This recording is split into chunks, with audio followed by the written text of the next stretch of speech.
नमस्कार, हस्तीस कोकणी किचनमध्ये तुमचं पुन्हा एकदा मनपूर्वक स्वागत. आज आपण करणार आहोत पोह्यांची थालीपीठ. तर आता आपण रेसिपीला सुरुवात करूया. इथे मी 2 वाट्या पातळ पोहे 15 मिनिटापूर्वी पाण्यामध्ये भिजत ठेवलेले, त्याचं पाणी काढून टाकलेलं. आता आपण हे पोहे ताटामध्ये घेऊया आणि हाताने आधी मळून घेऊया. आता यामध्ये आपल्याला 2 मध्यम बटाटे असे किसून घालायचे. इथे आपण 2 वाट्या पातळ पोहे घेतलेले, म्हणून 2 वाट्या आपल्याला इथे मध्यम बटाटे घ्यायचे.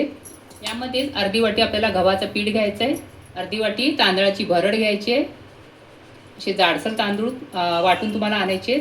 एक मध्यम कांदा असा बारीक चिरून घालायचा आहे. 2 मोठे चमचे चण्याचं पीठ घ्यायचं आहे, अर्धा चमचे जिरे, पाव चमचा हिंग, एक मोठा चमचा लाल तिखट, अर्धा चमचा हळद, आलं लसूणची पेस्ट घालायचे, भरपूर अशी कोथिंबीर घालायची आणि शेवटला चवीनुसार मीठ घालायचं. आणि सुरुवातीला पाणी न घालता हे असं मळून घ्यायचं आहे. जर लागलं पाणी तर थोडं थोडं यामध्ये पाणी घालून मळून घ्या. पीठ थोडं चपातीसारखंच मळून घ्या. तर इथे मी 2 हाताने चांगले मळून हे पीठ घेतलेलं आहे आणि इथे मला अजिबात पाणी लागलेलं नाही, कारण यामध्ये आपण बटाटा घातलेला, त्याला ओलसरपणा होता, पुन्हा मीठ होतं, आलं लसूणची पेस्ट होती, कांदा होता, यामुळे आपल्याला पाणी इथे लागलेलं नाही. तेव्हा सुरुवातीला आधी कोरडं तुम्ही मळून घ्या, त्यानंतर लागले पाणी तर 1-2 चमचे यामध्ये टाका. आता यातलं थोडंसं पीठ काढून घ्यायचं आहे आपल्याला थालीपीठ बनवायला. तर एवढं पीठ आपल्याला घ्यायचं आहे चपातीप्रमाणेच. आता इथे एक प्लास्टिकचा पेपर घ्यायचा आहे आणि आता तेल लावून घ्यायचं आहे. त्यानंतर हा गोळा घ्यायचा आहे, यावरती ठेवायचं आहे.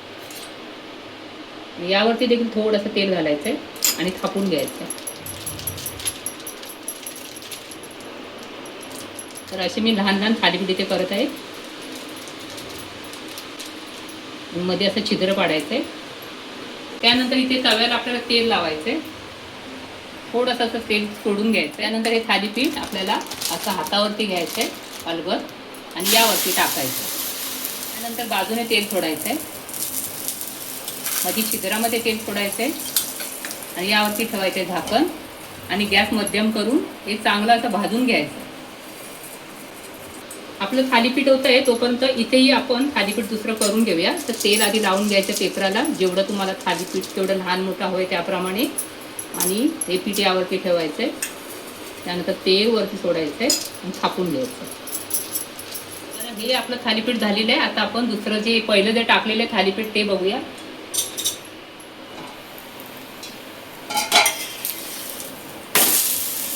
तर ह्या बाजूने छान असं खरपूस भाजलं गेलं आहे.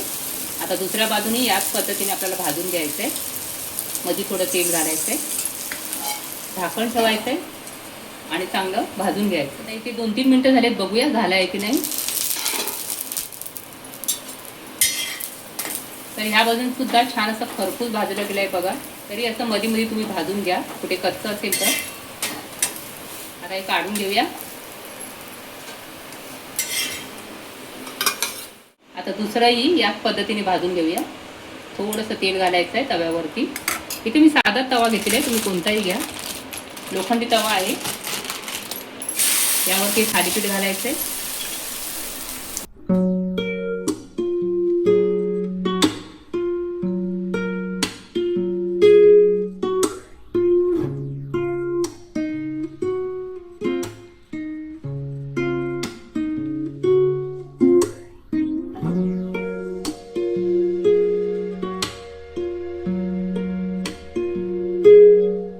राहिलेले थालीपीठ याच पद्धतीने करा.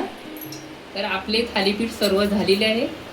ही रेसिपी पाहताना तुम्हाला कशी वाटली कमेंटमध्ये नक्की सांगा. व्हिडिओ आवडले असेल तर लाईक करा, शेअर करा, नवीन असाल तर सबस्क्राईब करा. परत भेटूया अशाच एका मस्त रेसिपी बरोबर. तोपर्यंत विश्रांती घेऊया. धन्यवाद.